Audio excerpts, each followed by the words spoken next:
participated and already know a lot of the history that has taken place here. But on behalf of the Chavez family and the Chavez Foundation, we welcome you to 40 Acres.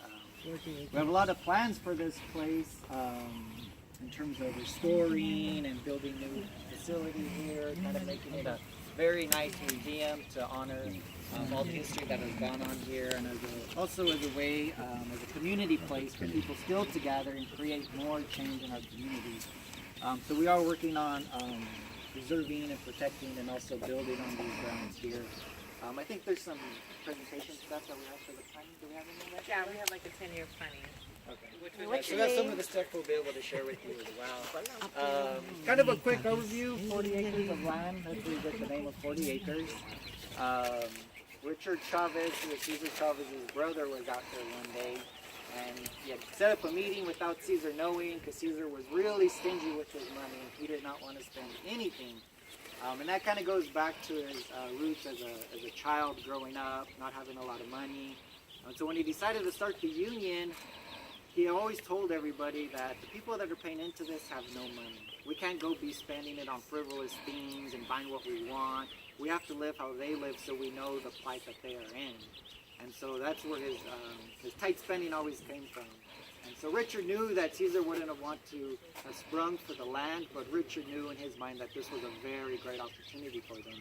So Richard took the meeting, came out, bought the land on the spot, I think for like $12,000 or something like that. 40 acres and for 12. I guess as the saying goes, it's better to ask for forgiveness than for permission. So I think Cesar was mad for a little bit and probably didn't come out here for a few days, but I think he ended up seeing Richard's vision of what was to take place here. So the 40 acres of land were bought. At the time, the union headquarters was at a small office over here, kind of right where you drove in at, next to a hall, very small, and so this was now their place to go. Delano was at the center of the union, the headquarters. When Cesar moved his family from Los Angeles after leaving the CSO, he had left the CSO, leaving a really good paying job, and he wanted to do more for farm workers. The CSO at the time, the board of directors, they wanted to work on the current stuff they were working on and thought that the farm workers would take place later on. And Cesar said, you know what, at this time I have to part ways because I need to go help my brothers and sisters in the field. So moved here to Delano, left Los Angeles, moved his 8 children into a small 2-bedroom home and started working in the fields again. He had a vision and a plan that he knew would take 10 years or more to accomplish. And he started house by house meeting by house meeting, here in Delano, heading up the valley, back down again, all after work, on the weekends. He used a lot of his family, my aunts and uncles and friends, to leaflet local communities, talking about the union, what his goals were, and things that they wanted to accomplish together. And it took a long time for him to start to build this, but Delano is where it started and where it began. At the time, just kind of building and growing things, like I said, he knew it was going to take years and decades to change. One of the things that kind of kicked things off when Cesar started really building membership and things really started to grow was they were kind of patiently waiting to build more workers so at the right time they could strike and they could bargain for their corporate rights. During that time though, however, there was the Filipino community was going through a difficult time. A lot of the growers back then would use races against each other. They would say, hey, the Filipinos are doing it for cheaper, we're not going to hire Mexicans, and then when they would break, they would go back to the Filipinos, hey, they took a cheaper cut, and they would go to the white communities, and Arab as well, the black communities, and so there was a lot of mixed race in the fields, but they would use that against the workers to keep them down and keep them grounded. And so at the time Cesar was building his union and things were growing, the Filipino workers took strike.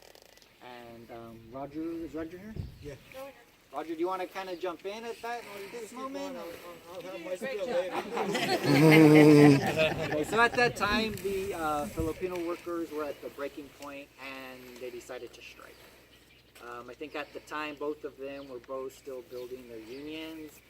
Probably not as powerful as they like to be, but they were put into a position, and they were the first ones to say, you know what, this is it, we're going to strike.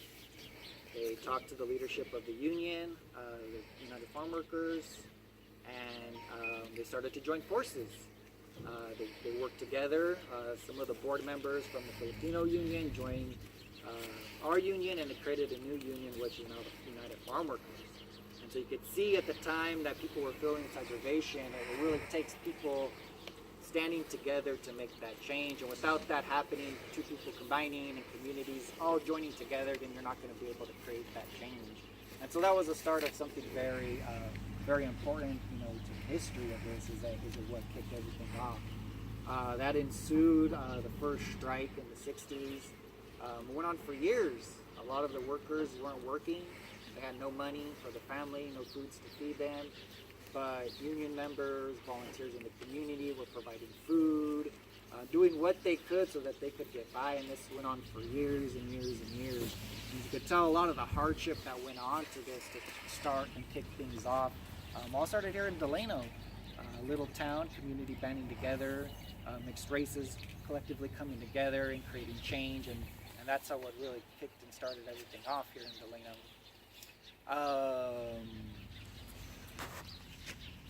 This area, so there's different areas here. I got to get the names right, so I got to pull out my little cheat sheet. But the Agbayani Retirement Village, this is this area right here. You can see the sign that it started here.